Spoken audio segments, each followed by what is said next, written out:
Welcome to Brewsers, a podcast about beer, coffee, booze, and bruisers. I'm your host, Rudy John, and today we talk to Emily with Yacht Life Vodka. We talk about how they got started as a dream, winning double gold, and even a little yacht rock. That's right, we get into yacht rock while talking about Yacht Life Vodka. This is absolutely amazing new vodka that is out. You guys need to find it, try it yourselves. And I do mention a playlist that is on Spotify full of yacht rock, made by Questlove, and I will put that link in our show notes so that way you can listen to it as well, or you can look it up one way or the other. You'll find it, and it's amazing. But you don't want to hear about that. You want to hear about Yacht Life Vodka. But first, make sure to sign up for our newsletter. It comes out twice a week. You get even more information about our guests. You get fun facts, and you get to find out what's happening with your favorite podcast, all about beer, coffee, booze, and bruisers. So without further ado, here is Emily with Yacht Life Vodka.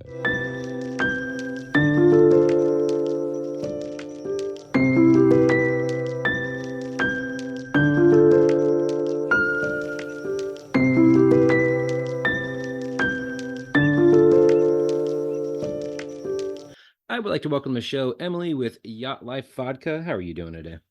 I'm doing great, John. How are you doing today? I'm doing well. Fantastic. For those listening, kind of paint us a word picture. Where are you at? What's going on around you? Sure. So I wish I was in a more interesting place today. I am actually hiding in my car because we're doing a photo shoot on a yacht today. And if I was on board, we'd have people interrupting us every 5 seconds.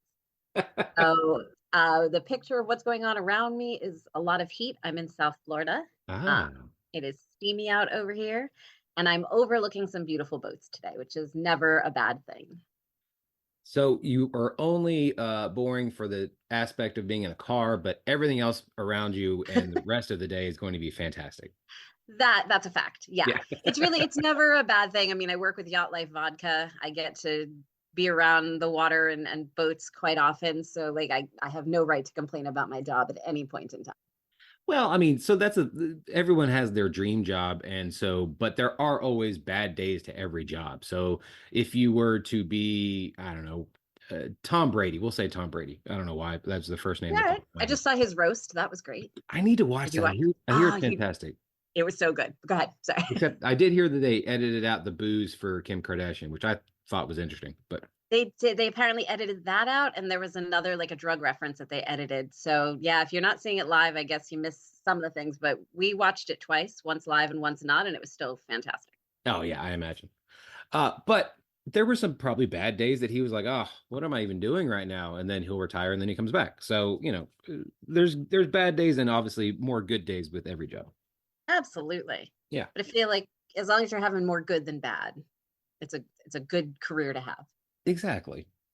Yeah. So I usually do this at the end of the show, but I've started doing it as kind of an icebreaker. I have a segment I call it the 5 count, just 5 random questions, and then we'll get more into Yacht Life Vodka. All right, bring them on. All right. Number 1, if you were on America's Got Talent, what would your talent be? Oh, that's a good question. Let's see. I can't sing and dance. I'm terrible at both. I love to do them, but I would get kicked off really quickly. I can eat fire and I can walk on glass. So I would say, yeah, that would probably be my main talent. Some kind of sideshow. That's awesome. Yeah, I dated a magician for a little bit, so you pick up some skills. I wish we could do a whole interview on that. There's so many questions. Well, I have more questions, but we're not going to go into it. If you were a pro wrestler or MMA fighter, what would your name be? Oh, wow. Also another good question. I have definitely never really thought of that. I will say, all right. So I'm going to go with my standard if I were in roller derby answer, because I think it crosses over, which is Punky Bruiser. Yeah, I'm an 80s baby at heart, so Punky Bruiser. What are you nerding out on right now? Oh, I'm nerding out on quite a bit right now. I would say, well, I'm super nerding out that The Bear is coming back because that's like one of my favorite TV shows. I heard that. Yeah, I didn't know that season 3 was already about to come out. Season 3 is so close to coming out, so I'm super geeked out about that. And I would actually say that lately I've really been nerding out on, well, I personally had never seen Stranger Things, so I'm nerding out on that also. That's awesome. Yeah. I guess thoughts so far? It's incredible. Yeah. I am so sucked in, and every single time I have to do anything but watch Stranger Things, I'm like, I need to go back. Like, that's what I want to be doing right now. So, and I know I've seen some spoilers, so I know what's to come. So Right. I'm very excited. I love that show, but they also unfortunately fell into that we have kids as our stars, and so watching them grow on the show is kind of funny, but also it how it doesn't fit in with the fact that they're so much older and than when they started. So that's always funny to me watching shows with kids on them like that. Well, she just got married too, which I think is funny because I know the series isn't over yet. So it's like by the time it comes back on for the final season, she's a married woman in real life. It's Right. crazy. Like, yeah. So funny. Who or what inspires you? Who or what inspires me? I will say that well, all right. So in general, really positive people inspire me. I feel like anybody who has a really positive perspective on all of the things that can go on in life has been very inspiring lately. Um, and so not just like motivational speakers, just people in general. Hmm. I really like appreciate a positive attitude, and that motivates me incredibly. And I'd have to say on that end, my team, the team that I work with has been really inspiring lately. I was sick for like 2 weeks last week, Ooh. and they all jumped in and they were amazing. And I am just now truly like I came back with a vengeance to show them like, yeah, I can do it too. Let's go. Yeah. Well, I'm glad you're feeling better now. No, thank you. Yeah, that was a beast. Yeah. And what would you tell your 17-year-old self? Oh, I would tell my son, I tell them a lot because I have kids now and I'd be like, Ah. oh, don't do that. Um, but I would also tell my 17-year-old self that consistency is the key. Like keep going Hmm. even when it gets super hard because it always turns around if you stay at it. Facts. Oh, that's so true. Yep. Yep. Now, let's go all the way back in time. What is your earliest memory of alcohol? Oh, that's probably. Oh, actually, I have my earliest memory of alcohol. I was probably about maybe 8 or 9 years old, and my grandparents were throwing a cocktail party at their house. My grandfather put down a glass that I thought was ginger ale, Oh no. and I took a very large swig of some kind of a bourbon. And it was, I mean, when you're expecting ginger ale, that was quite unpleasant, but that was probably my very first earliest memory of alcohol. That's fantastic. Yep. Yep. I mean, after that, it's definitely some, high school and memories when I shouldn't have been drinking even Worse. more Yeah. so. But yeah, that was my first one. Well, so Yacht Life Vodka started out as a dream and a drawing. Can you tell us more about the origin story of how Yacht Life Vodka started? I can. So, Yacht Life Vodka is created by a yacht designer who, as he was like working on yachts, staging yachts, he was really realizing that the circular bottle of a regular bottle of liquor, Hmm. when placed on a bar, works fine. But when you're storing within a yacht, it doesn't fit as well as you would like it to. In confines of a yacht, it's really important when you look at things like airspace and storage, right? And then we started talking about the history of like alcohol in the marine world. And it just became really interesting that most people, even myself included, when you think about boating or yachting, you typically think of rum or gin, um, Hmm. even like, grog and things like that, right? You think pirates and stuff. But vodka has the largest, like the longest history Hmm. in maritime culture. So the Scandinavian sailors used to pour it out into the ocean to appease the sea gods before they would go on an expedition. It was used for trade, it was used to clean things, it was used for celebration. It was written about in Moby Dick. So we were like, how come there aren't more yachting vodkas, like or tropical drinks that you associate with boating and yachting? And we just that it really took off from there. And the fact that there's all of these really high-end tequilas, bourbons, whiskeys, fine wines where it has a character, right? Hmm. It's not a tasteless experience. And vodka people associate with being odorless and tasteless Hmm. and just such a neutral spirit.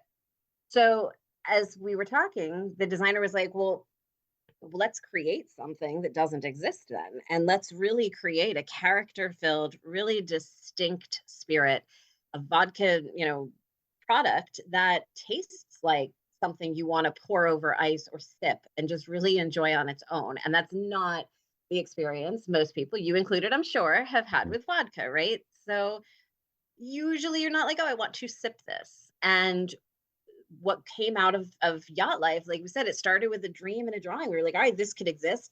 He started sketching. He sketched out this super slim square bottle Mm-hmm. that would fit in a yacht with little to no airspace. And that way you can bring two bottles where one would normally fit. You can bring more vodka on your expeditions, and it doesn't roll when you're sport fishing or you're sailing and the boat starts to keel. Like the bottle isn't going to roll. It's a really sturdy bottle. And then we went into the distillation process and created like the most amazing vodka. And it doesn't have that burn that most people associate with a vodka. So you can sip it and it's got a lot of character and a distinct profile of flavors, not a flavored vodka. So it's not like a cucumber or a guava or something. It doesn't have a flavor to it, but it's got a distinct flavor profile to it with a lot of minerality. And it's just a beautiful, beautiful product. I love that. Yeah, my ex kind of she was very big into Bravo, so she would watch Below Deck, and that was one of the shows that I could actually stomach and actually enjoy. So I saw so much when it came to um, the way they had to store things, like you said, whenever the waves start picking up and the everything starts rocking around and Yes. things sliding around. And I didn't think about the fact that a lot of these bottles probably do have to roll around. And then the storage aspect of being on a yacht has always interested me because they have to fit so much in one little area. It's almost like an IKEA on the ocean, but I Yeah. imagine, that probably, lended to each other. But I love the fact that he had that thought process of, well, I could fit more in if I do the bottle this way. And then, like you said, almost every other like spirit bottle in general is round, and everybody can be like, oh, but they just put a new label on it, or they make it taller or thinner or Right. whatever. But there's not that many square ones or ones that, we all think of Jack Daniels, and they can kind of always be the only one that can do that because I think they had patent that design for whatever reason. Mm. But if you could still make it fatter and thinner, and it would still work. And like you said, it's not going to slide around and roll around. Exactly. It really was a brilliant design. And the more we started, we brought it right out initially just to market test it into the boat show audiences and brought it to, the local boat shows in Palm Beach, Miami, Fort Lauderdale. And the boaters just went crazy over it Right. because there's really are, you can't fit that many bottles in a boat right now. You really can't, not when they're round. So we kind of changed the game on that end of things. And it's not just square, but it's flat, like it's really thin. Mhm. So it lends itself perfectly to that.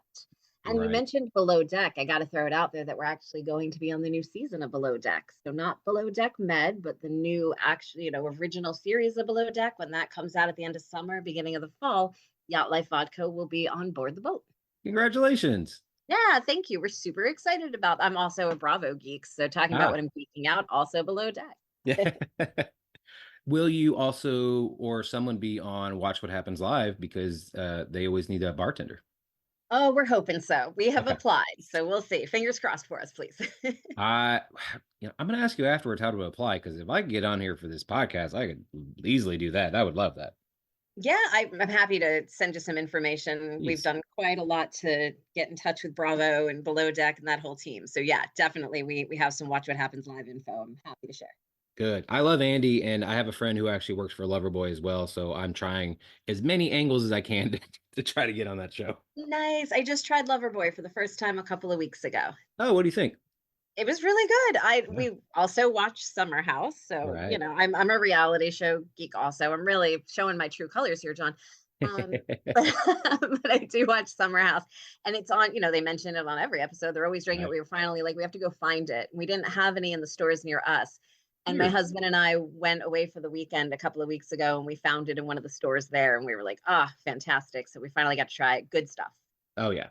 Oh yeah. This season of Summer House, I have so many opinions. So many, it's tense. Yeah. It's so many opinions, and I'm one episode away. Like I haven't seen the ending. I mean, we know how it ends, right? But Right. I